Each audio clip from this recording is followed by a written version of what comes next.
Marijuana, cannabis, pot, weed. Today it's everywhere.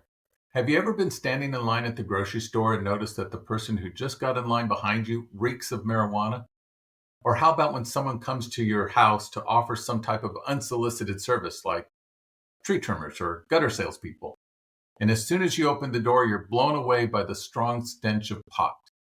It's a common occurrence these days. In fact, it even happens at work when employees start their shift, return from a lunch break, or after they've been out driving a company vehicle.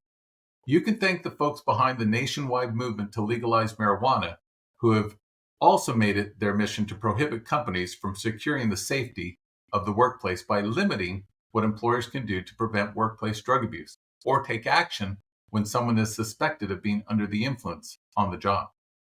Unfortunately, sometimes the consequences the rest of us must pay are tragic.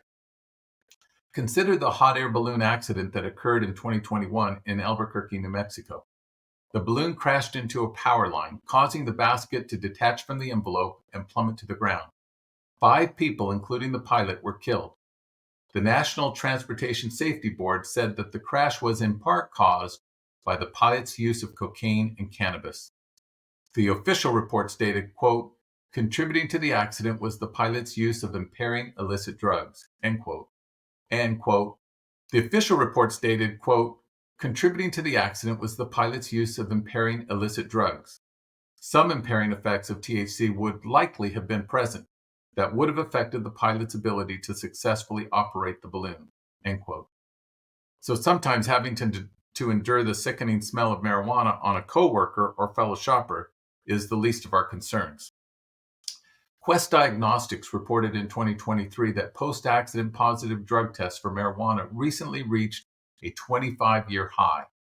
Quoting from their study, in 2022, post-accident marijuana positivity for urine tests in the general U.S. workforce was 7.3%, an increase of 9% compared to 2021.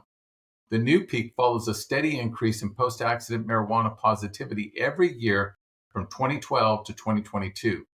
In that 10-year time frame, post-accident marijuana positivity increased 204.2%, end quote. The report then added, quote, these increases in post-accident marijuana positivity correspond with the legalization of marijuana in certain states, end quote. Workplace drug testing has always been about deterring people from being at work under the influence of illicit drugs and identifying people who need help. But the proponents of legalizing marijuana argue that marijuana is a benign drug that, among other things, is not even addictive. The National Institute on Drug Abuse, NIDA, would disagree. Quoting from their website, marijuana use can lead to the development of problem use known as marijuana use disorder, which takes the form of addiction in severe cases. Recent data suggests that 30% of those who use marijuana may have some degree of marijuana use disorder. People who begin using marijuana before the age of 18 are 4 to 7 times more likely to develop a marijuana use disorder than adults, end quote. And as far as being a benign drug, the loved ones of those killed in that hot air balloon crash in New Mexico would certainly disagree. But on a personal user-by-user basis, there are plenty of reports that confirm the various ways in which marijuana use can cause harm. With NIDA's help, here are some of the ways. The brain. Quoting again from their website, substantial evidence from animal research and a growing number of studies in humans indicate that marijuana exposure during development can cause long-term or possibly permanent adverse changes in the brain. Heart health. Limited evidence suggests that a person's risk of heart attack during the first hour after smoking marijuana is nearly 5 times his or her usual risk.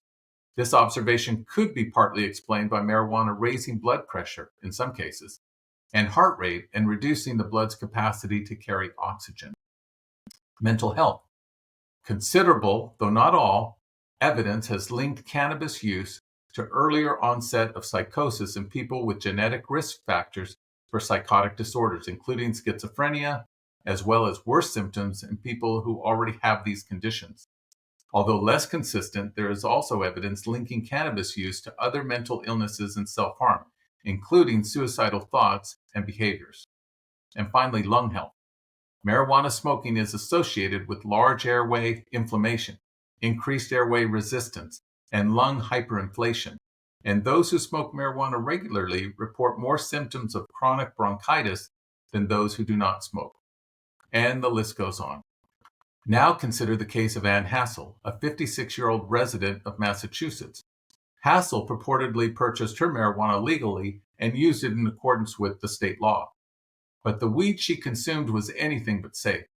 According to a recent article published by several media outlets, she said she, quote, developed twitching muscles, numbness in her feet, nausea, and cramps after using marijuana, only for doctors to find high levels of nickel, lead, and cadmium. Then she went on to say, people consider that if it's legal, it's safe. It's a complete fallacy, she told the Wall Street Journal. According to the report, Hassel says she quit using marijuana because of the risk of contamination.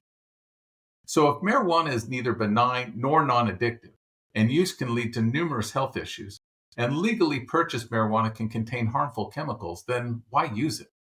First of all, there's a lot of misinformation about marijuana that may result in some people concluding that it's safe to use, especially compared to other illicit drugs like cocaine and heroin. According to the annual National Survey on Drug Use and Health, quote, percentages of people who perceive great risk from cocaine or heroin use once or twice a week were 83.2 and 91.9% respectively. In contrast, only 1/4 of people perceive great risk from smoking marijuana once or twice a week. This perception may be at least partly the result of a well-funded campaign to educate Americans about the so-called safety profile of cannabis, as found on the website of the National Organization for the Reform of Marijuana Laws, commonly known as NORML. However, even the leading voice for the legalization of marijuana warns users about possible harmful effects of using the drug. Now I'm going to quote from NORML's website. Nonetheless, cannabis should not necessarily be viewed as a harmless substance. Consuming cannabis will alter mood, influence emotions, and temporarily alter perception, so consumers are best advised to pay particular attention to their emotional state, and setting environment prior to using it. It should not be consumed immediately prior to driving or prior to engaging in tests that require certain learning skills, such as the retention of new information. Further, there may be some populations that are susceptible to increased risk from the use of cannabis, such as adolescents, pregnant or nursing mothers, and patients with or who have a family history of mental illness. Patients with hepatitis C, decreased lung function such as chronic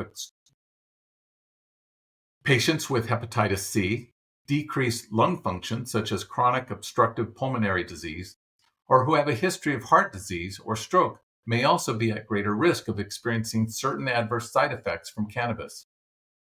If the alarming and increasing rate of marijuana use is any indicator, people are not getting the message that marijuana is potentially bad for their health, possibly addictive, and certainly a significant safety hazard in the workplace. Employers are well advised to maintain a firm commitment to a drug-free workplace with a drug testing program that includes marijuana, while also complying with all applicable state laws and federal regulations. Pre-employment and random drug testing can deter drug users from applying for a job at a company that conducts such testing, and help employers avoid hiring the very people who are responsible for the dramatic increase in positive marijuana drug test results following workplace accidents. The 4 people who placed their lives in the hands of that New Mexico hot air balloon pilot who came to work with marijuana in his system might still be alive today if he had been screened for marijuana before lifting off that day. Why would anyone be opposed to that?